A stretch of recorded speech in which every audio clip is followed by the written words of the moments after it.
And welcome back, everybody, to another episode of Benched with Bubba, episode 117.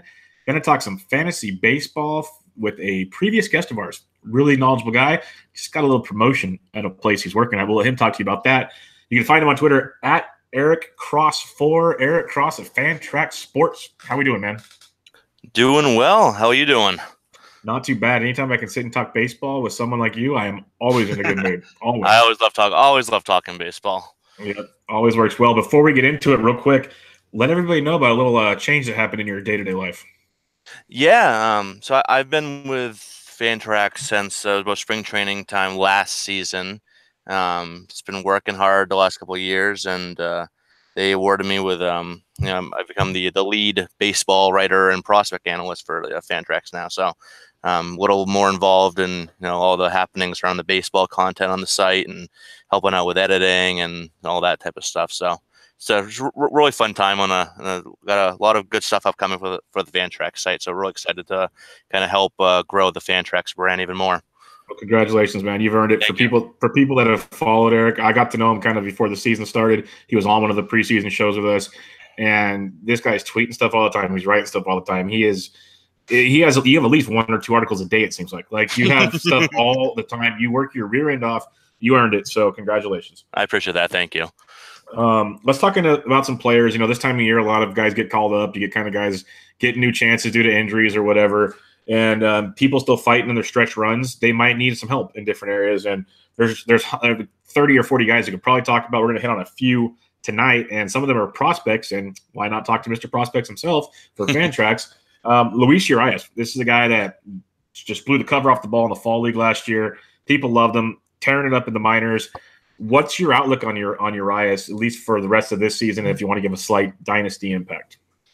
Yeah, you're right. He is he's one of the best pure hitters in the minor leagues, in my opinion. He has super quick wrist, gets a lot of bat speed, makes a ton of contact. He's putting the ball in play all the time. He's a guy. He's got a hit for average. He's already got 3 hits in his first 8 at bats. This is a guy he's going to hit for average. Right this year and down the road. 300 plus. I can even see him winning a batting title or two. That hit tool is that good with this guy. Outside of that, not a lot to like. Power, you can't go off just his stat line in the minor leagues. You look at all his power and speed. You don't get too excited, but his swing, while it's geared more for line drives right now, he's stronger than he lets on, and with some added loft, I could see him growing into around 15 home runs a year, maybe capping out at 20. Speed, he's not really quick and doesn't read pitchers well. He's only got like a 48% success rate stealing bases in the minors. But so if you're looking for a kind of category juice, probably not going to give it to you this year or much down the road. But for a comparison, I liken him to like a DJ LeMahieu. I can never say that name right, or like a Dustin Pedroia minus the speed that an early career Dustin, not Pedroia now, in his broken down mid-30s years, but like an early Pedroia of 6-7 years ago when he's just cranking out 310, 320 averages with a little bit of pop there. So, but yeah, certainly he's a guy that can help you out because with the average at least, he's at a position that usually can need a little boost in the middle infield. So good pickup for the rest of the season and in dynasty. Yeah, definitely. And you can tell the Padres want to use him because it's Thursday night when we're recording, and they were already batting him second tonight. So they're not going to mess around. He is in the lineup. He's up for a reason, which I appreciate. I appreciate because you see it all the time. We're waiting on prospects to get the call, and then they play once every 5 days. You're like, what are you doing? Like, hello, Colorado Rockies. Yeah, I was literally just thinking and I think you and I back in the preseason, I think we talked to Ryan McMahon Most good likely. amount. So that was a very frustrating. And then St. Louis with their crowded outfield and at Tyler O'Neill's. Yeah, I definitely appreciate when you can get a prospect some regular at bats. Yeah, it's very, very nice. Let's talk about another prospect. We've been waiting for him. The guy is electric, and he shut down the Tigers his last time out, which to some might say, who doesn't shut down the Tigers? But hey, it happens. Michael Kopech is what we think he's going to be. He's been there so far. It's going to be chaotic. He's young, but the stuff is there. What's kind of your outlook, again, similar to Urias for the rest of the season, a little bit of dynasty here? Yeah, I love Michael Kopech. You know, seeing him, his early, back when he was with in the Sox system before the trade. And don't get me wrong, as a Sox fan, I would make that trade to get Chris Sale 10 times out of 10. But um, it, Kopech is as an arm that I hated to see go. Like I say, he's electric. He hits triple digits with ease. As a wipeout breaking ball. The changeup's not quite there. It comes and goes, but he's flashed. At least the ability to have an average changeup. Um, and the control, it's all about the control of this guy, as many people that have followed Kopech know. He had last 12 games before the AAA All-Star break, which was 55 and a third innings pitched. He had 47 walks, which is a 7.7 walks per nine. Not good, not good. But he worked on some mechanical things during the All-Star break. He had extra 5-6 days off, and his 7 starts after the All-Star break before he got called up to the White Sox. He only had 4 walks and none in his last 3 starts. So definitely, I think these are the two extremes you'll see with him. I think he's a little bit right in the middle there, probably a 3 to 4 walks per 9 guy. But this guy, he's gonna give you elite strikeouts regardless. He's that type of guy with that fastball and slider combination. You know, he's a get strikeouts just with those 2 pitches right there. So, the development of his changeup and keeping his control in check will be the keys here to whether he becomes, the ace that we all think he's going to be, and I think he can be, or more of like just a, middle rotation guy that gives you a lot of strikeouts. Yeah, and you kind of answered my question there because we all saw the control issues early in the season, and we were wondering, well, if you can't fine tune that, they can't bring him up. Like that's going to be a problem. So obviously, it's good that figured out. And my thing always was he has those 2 dominant pitches, like you mentioned, and he's working on a changeup. You throw that into that arsenal, my goodness, like wow. Exactly. And you're already saying he can be the ace of his staff. So that answers my question because I was always thinking, if things don't go right with that kind of stuff, that is just like lights out closer stuff. Like, is that ever on the radar, do you think, or is it strictly he is going to be our number one? That is the end game. Yeah, that's definitely always on the radar, especially with one of his another guy in the White Sox system, Alec Hansen, whose control has been even more of an issue than Kopech's was. You definitely, like we all know, you can't really succeed in the majors with 2 pitches. You can get by, but if you want to reach potential, that a guy like Kopech has, you need at least that 3rd pitch. And right now, he throws a changeup. It's flash potential. It's not quite there, but even if he can just get an average changeup, just an average one, that's not asking too much.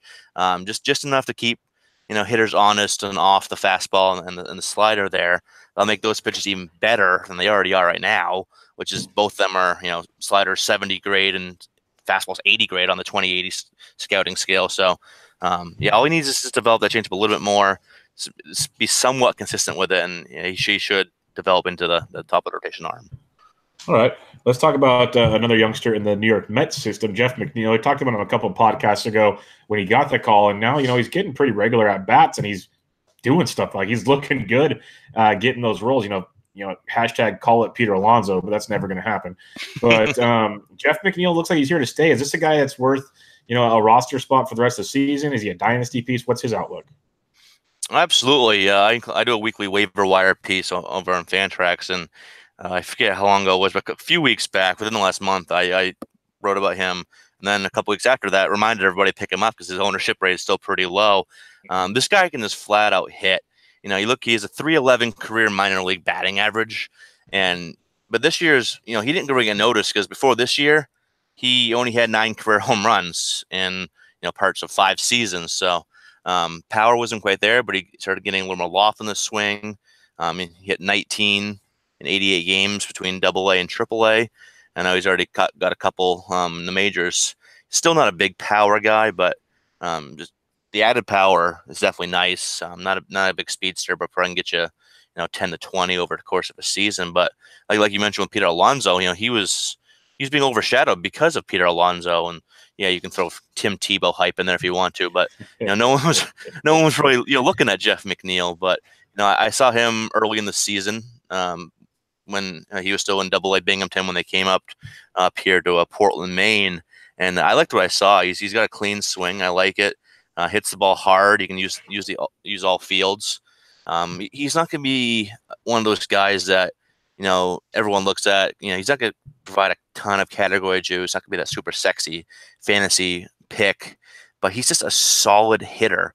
A guy that you can, he's available, I think, eligible at second base and third base in most leagues. He's been playing a little bit of everywhere for the Mets, but yeah, definitely a guy that can definitely give you some value here the rest of the season. Just the fact he's playing every day and he's hitting the ball, he's putting the ball in play, and he has 11 strikeouts in 35 games. So he's putting the ball in play, and good things are happening for him right now.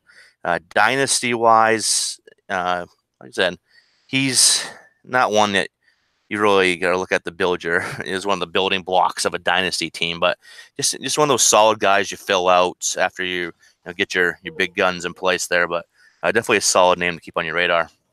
Now, this might be a silly question because they're both young, but if you're building a dynasty team right now, and I think I know where you're going to go, but just going to ask anyways, do you like Luis Urias or Jeff McNeil?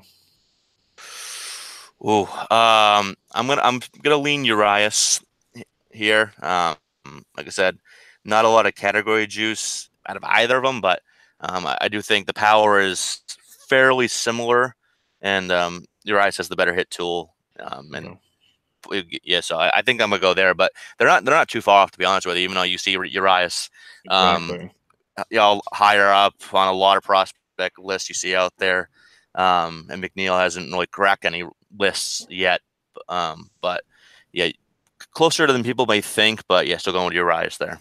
Yeah, that's why I wanted to ask. It just, to me, I agree with where you're at. Just it's closer, and if people are drafting dynasties, if you don't get Urias, you got a nice backup right there. Absolutely.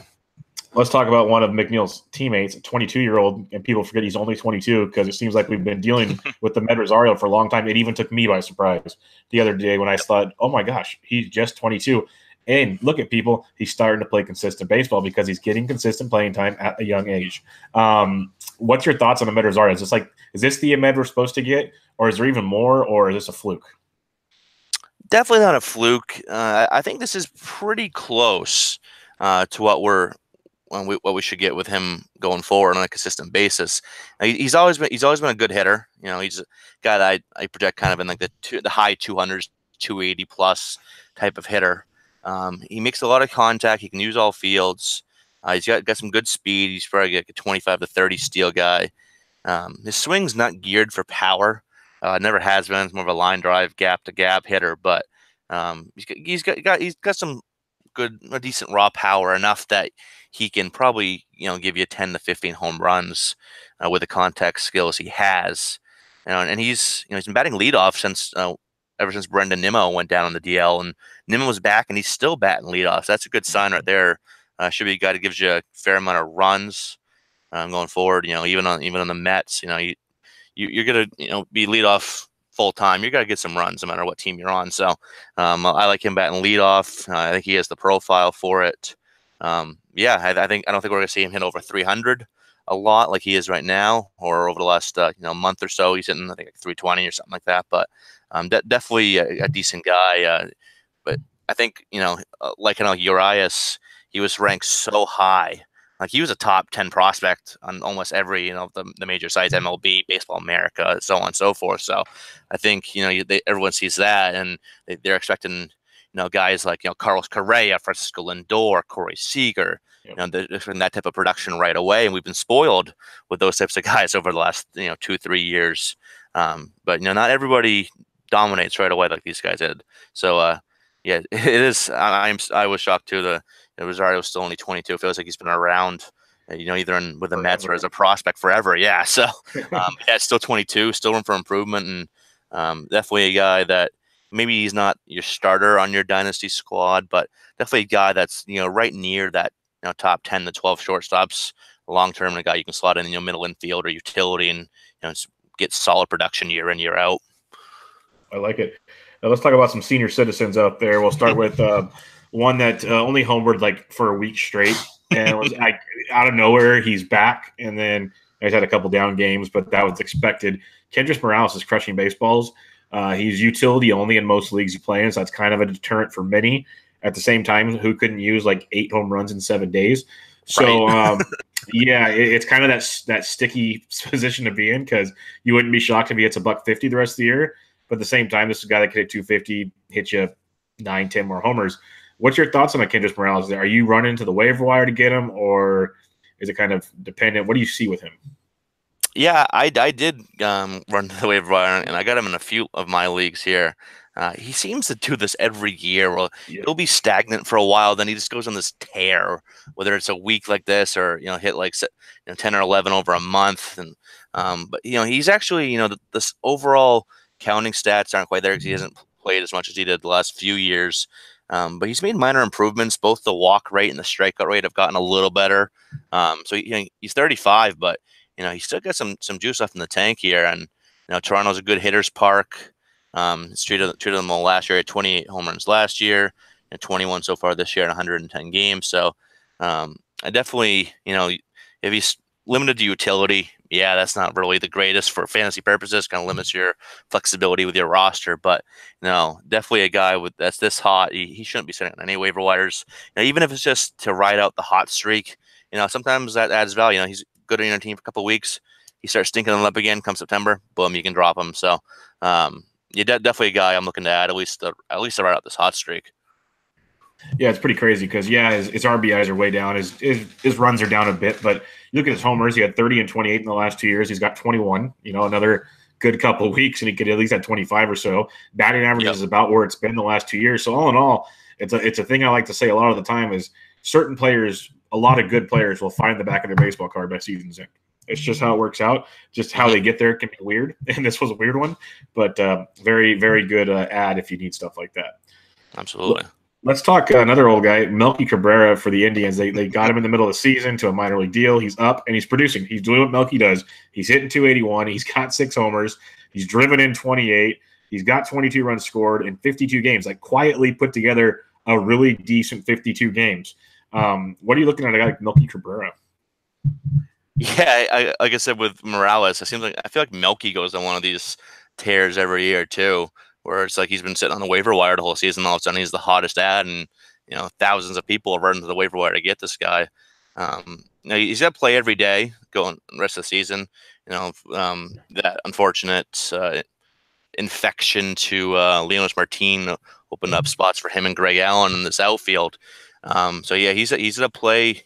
He's been playing almost every day. I'm looking at here. He started, the last 7 games and 12 out of the last 13. So he's playing every day, batting 5th or 6th for Cleveland.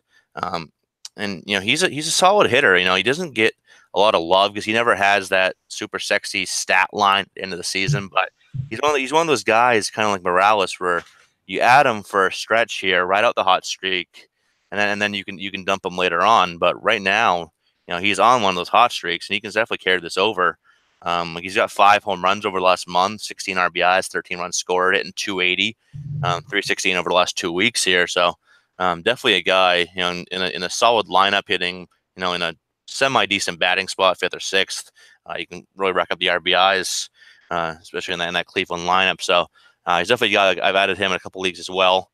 He's still vastly underowned. You think he's still owned in over about 2/3 of Fantrax leagues. So definitely a guy I'm looking at here for the rest of the season. You mentioned his teammate Greg Allen. He's getting a lot of playing time, as you mentioned, hitting 244. So he's not lighting the world on fire. Limited power, but he has 13 stolen bases, and that most of that has come in his everyday role now. Is Greg Allen a guy that I feel like if you need stolen bases, he should be on your roster? Oh, exactly. You hit it on the head. He's never been a guy that's had a great offensive profile, even in the minor leagues. He's never hit for much power. I think he only had 18 home runs in the minors, but he averaged over 50 steals per every 500 at bats. The speed is what you want with him, and he's very he's a smart base runner too.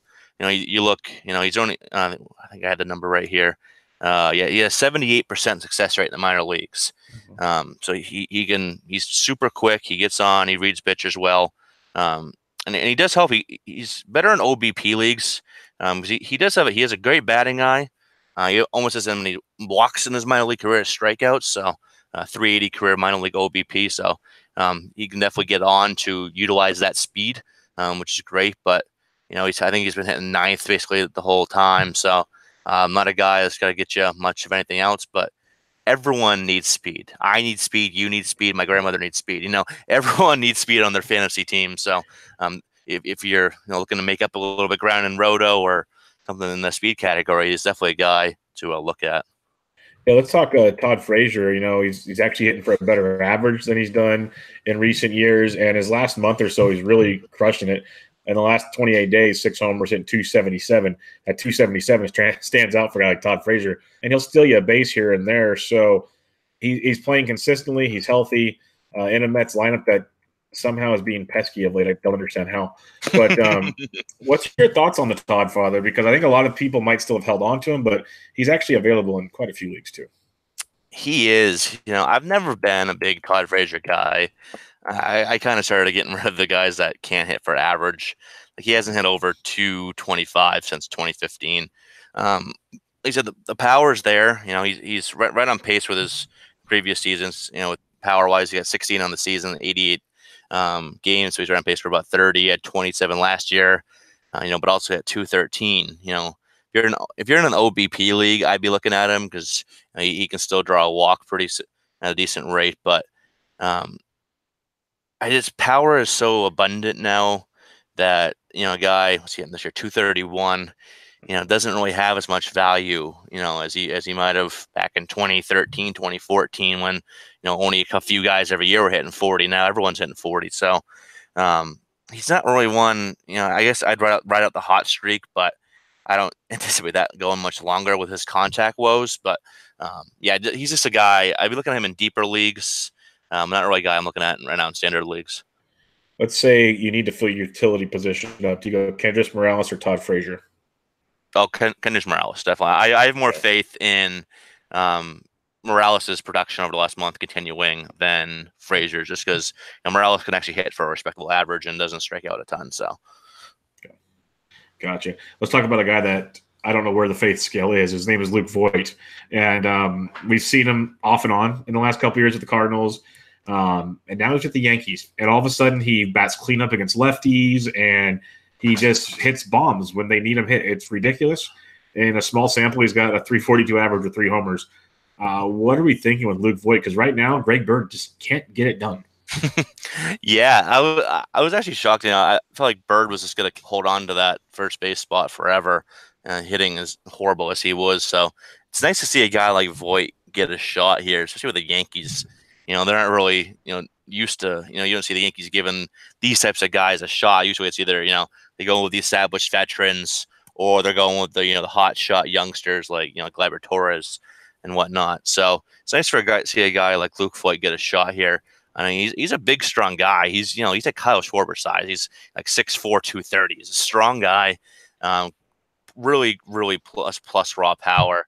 Look at his minor league numbers. The big home run numbers don't show up, but he's in Yankee Stadium for half his games. That always helps. That power definitely play there. So yeah, as long as he's hitting. Now, I was a little skeptical. I saw he had like 3 home runs in 2 games. Oh, that's great. Nice little story here. But it's the Yankees. They're gonna go back to somebody else. Throw Neil Walker back over there. Greg Bird, whatever. You definitely a guy I'm looking at. He's playing every day, so that.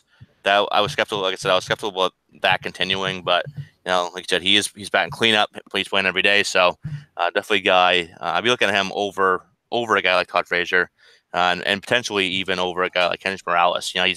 He's a really, really solid underrated hitter. I like that. That's a very, very interesting over Kendrys Morales. So that's the kind of info we're looking for here. Let's talk about another guy that's had pretty good minor numbers. Hitting 20 plus homers a year, hitting 250 plus most times. Now he's got an everyday role with the Royals. Ryan O'Hearn with Lucas Duda out of town. He's not hitting for average, but he's showing some pop, and he's playing, like I said, every day. Similar to the Luke Voit scale, but maybe not the average wise. What do you have on Ryan O'Hearn? Because literally before about 2 weeks ago, I had no clue who this guy was. Yeah, not many people did. He was never a big prospect. And I follow prospects. I had no clue who this guy was.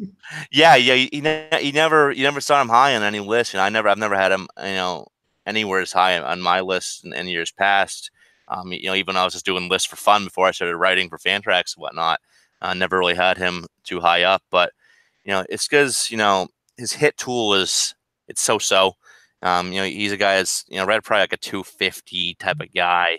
Like I said, that's much better than Todd Frazier and Joey Gallo, but he's not a guy that he's a guy that's gonna be prone to some inconsistencies. Not a guy you should look at if you want consistent production over a long period of time. But so he's got some power. Kansas City doesn't have many better options right now. I think they're on pace for 110 losses or so over there in Kansas City. So you might as well give this guy a shot here, see what you got. He's still young too. He's the type of guy that feels like he's been around forever. He's came into the league in 2014, but he's got solid power. Most of it's to pull side, but he's probably a guy like if you give him 500, 600 at bats, he could probably pop you 30 home runs. And if you give him someone decent, spot in the batting order, he could surprise you and get you 80, 90 RBIs even in Kansas City. So no speed at all to speak of. So don't really expect anything there. But if you're looking for a little bit of a power surge here, I'd take him over Frazier. Not up to Voit or Morales, but he's a guy who has Frazier-like power, but a better potential average than Frazier. All right. Last guy I want to bring up here, he's a former New York Yankee, came over to the Toronto Blue Jays, Billy McKinney, and 13 games hitting .351 with 3 homers, 10 RBIs, 4 doubles. He's just getting it done out of nowhere to many because, the Yankees would have him up here and there in AA and AAA, never got to the bigs till this year he had a small, 2 games with the Yankees this year. So he's getting it done with the Jays right now. What are you looking at with Billy McKinney? Because if you look at this guy, if you just put him in a lineup, like not a baseball lineup, just in a lineup, you probably wouldn't guess baseball player. No, you wouldn't. I've never been overly high on McKinney. I always thought the hype overweighed what he actually could do on a baseball field. But he's a solid hitter. So he falls in that category of probably a better real life player than fantasy. Doesn't give you a whole lot of category juice. Does have some decent pop. I put him in the 20 home run range for pop there. But outside of that, doesn't have much speed. Hit tool, decent hit tool. I'd probably put it above 50 grade or 55 grade. Probably give you a solid average. He's tearing the cover off the ball right now. He has that potential over a short burst of time, but I expect that to stabilize a little bit here. But he's always had a fairly decent plate approach. Never strikes out a lot. Could draw a walk here, and then not a super high walk rate, but he's a guy he's just a really safe player. Kind of like Nick Markakis back in the day, in his early Baltimore days, kind of guy like that with a little bit of pop, decent average, fairly safe prospect. So I guess he's not really a prospect anymore, but he's been around forever. He's been around since 2013. Geez. But yeah, he's a guy. Like I said, he's got a good park to hit in right now. Like you said with Toronto, there. I'm just worried that with all the players are trying to slot in there, that he goes on a little bit of a cold streak. Goes on a 1 for 18 skid that he's out of a job again. So I think he's have to hit fairly well to keep a roll here every day going forward. But he definitely has that potential. No, I like it. Everybody go to your waiver wires, get some of these guys, check them out. If you have any other questions, hit myself, Eric up, many others, especially at Fantrax. Check out Eric's weekly waiver wire piece. But before we wrap things up, I got a couple more questions for you. September 1st is 2 days away, and we all know September call-up time, and we've been drooling over some guys that we're probably not going to see. But there are going to be some guys that do get the call that might impact fantasy teams. What are some names you're looking for to get the call here in the coming days? Yeah, first off, where did August go? How's it already almost September? Where did the whole season go? Exactly. It's crazy. I love this time of year because it's exciting with playoff races and whatnot. But damn, wasn't that just April? Weren't we just talking a few weeks back? I swear. So we were still waiting for Ronald Acuna to get called up. Exactly.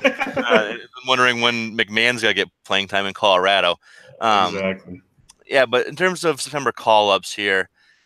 First and foremost, you got 2 guys that are just tearing the cover off the ball. One will definitely be up. That's Eloy Jimenez in Chicago. Assistant GM of Chicago. I forget his name right now, but hinted, about a month ago that both Kopech and Jimenez would get time this year in September. Kopech's already up, and Jimenez. It should, if it's not September 1st, it'll be shortly thereafter. He's going to be up. This guy is absolutely raking this season. He's in a little bit of a power outage lately. I don't think he's hit a home run in the last 2.5 weeks, but at the same time, he's hitting like 430 over that time frame. And if you've seen this guy, he hits bombs. This guy is strong. I've likened him to a young Giancarlo Stanton, or if he wants a young call Mike Stanton back in the day. But okay, real quick, you can continue. I call him Michael Stanton from time to time, and there are literally people who have no clue what I'm talking about. Like none. I do too. I like my buddy is a huge Stanton guy, so yeah, we always joke about that. But yeah, no, this guy, he's got 21 home runs in 104 games this year, which is a career high for him. But he's never really played. He's had some injury problems in the past, but nothing that's anything of note. But this guy is one of the rare guys that can hit for a 300+ average and have the capability of hitting 40 home runs over full season. You don't see that too often. And he's got a 312 career minor league average this year between AA Birmingham and AAA Charlotte. He's hitting 341, and he's gotten better. He's hit 365 so far in 51 games for AAA Charlotte. So power, average, no speed, but who cares if you're hitting like this guy can. So he's tearing cover off the ball lately. Shouldn't be he should be up within the next few days. The White Sox outfield is not starting anybody of note right now, for the most part, outside of Avisail Garcia. So he's a guy that's got to get some time here. And then another big name here, he already got a cup of coffee here. And kind of injuries might determine this. It might not be a full-time spot for him, but this is a guy that, if full-time spot opens up again in Houston, Kyle Tucker, nobody has been hotter than Kyle Tucker. He's like a 1,400 OPS over, we were talking about how Kenneth Morales was on a home run binge. Tucker has bettered that. I think he had 10 home runs in 8 games or something like that. So, and he's tearing cover off the ball, hitting for power, stealing. He's had like 6 steals over his last 10 games. It's like if you played fantasy AAA, this guy would be the number 1 player. He's a fantasy monster in the making. First go around didn't go so well. That happens, but happened to Mike Trout. It's okay. Exactly. Mike Trout hit like 218 or something his first 50 games before he started becoming the best player on the planet. But definitely a guy to keep an eye on there. And then if you want to go, he's not really a prospect anymore, but I keep an eye. I won't go too that into him. But Austin Meadows, he definitely. So there's not really a spot, but in Tampa Bay right now. But then again, you got guys like Carlos Gomez hitting 215 out in right field. So Austin Meadows is another guy to keep an eye on. Can hit a little bit of power, a little bit of speed, decent average. A couple more guys with quick hitters here. I wish Alonso's coming up, but probably that's not going to happen. But Austin Riley could get a call in Atlanta. Little strikeout prone there. I think he's about 32-33% strikeout rate this season. But guys got good power, can still hit for, even though he strikes out a bunch. He's one of those guys that can still hit for, a 270, 280 average. So he might get a call there. I would be surprised if he didn't get a call, actually. Looking for a couple of pitchers. The guy that stands out the most here is Justice Sheffield. The Yankees have said that he's got to get some time.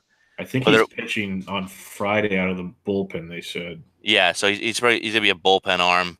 But a guy that can give you some strikeouts out of the bullpen and some decent ratios.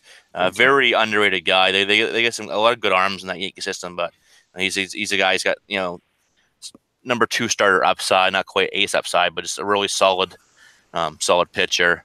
Outside of that, not really many other big arms. I think we're gonna get, maybe you might get De Los Santos and Philly coming back up, but Luzardo was a guy I was really hoping, and I thought was gonna get a call, but there's rumors he might be shut down for the rest of the season. So kind of keep an eye on that one. It's still not fully decided yet. But yeah, a lot of maybe Victor Robles could get a call. Even if he's just a pinch runner, his speed, he has elite speed, so he could help you just in speed steals alone. But yeah, a lot of good guys still get the call.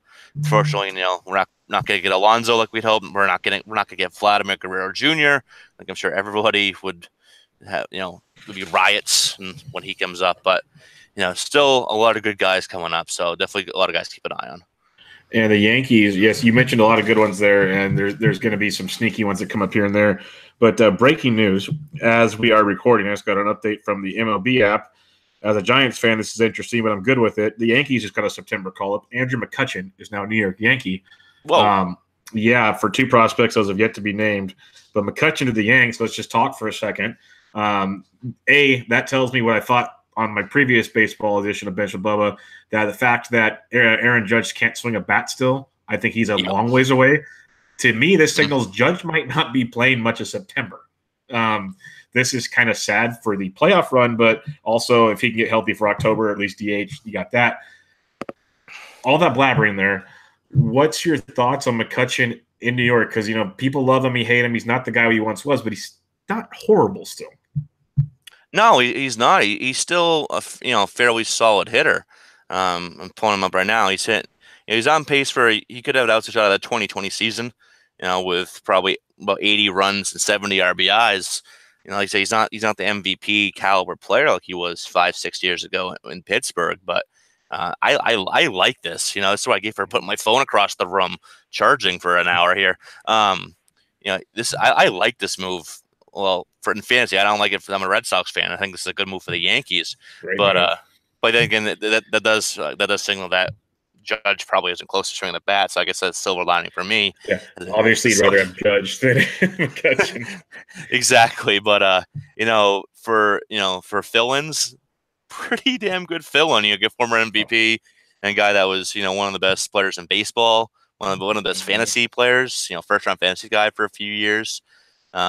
This is a good move. And unfortunately, most fantasy trade deadlines have already passed, so they don't have this guy. You're not going to get him, but definitely a guy I like.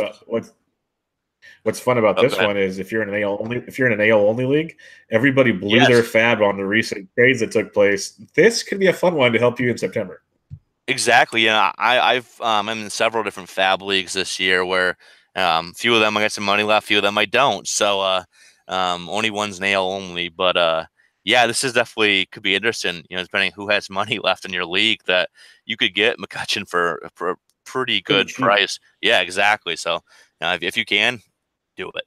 Okay, let's try this one. And maybe he's not available, but maybe you're in a league where they have to be in the bigs before you can add them. Do you go all in on McCutchen or Eloy Jimenez? Ooh, that's a good question. I think because Eloy could be a game changer, but at the same time might not play every day.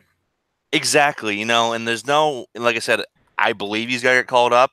That's all what the indications have been, but there's no guarantee, So because Kutch is there tomorrow, probably playing in the outfield, hitting 6th or 7th in that lineup. Exactly, he's going to be there every day, pretty much. Exactly. As much as I want to say Eloy Jimenez because I'm very high on him and the prospect hound in me, I'm with you. I'd go safe money.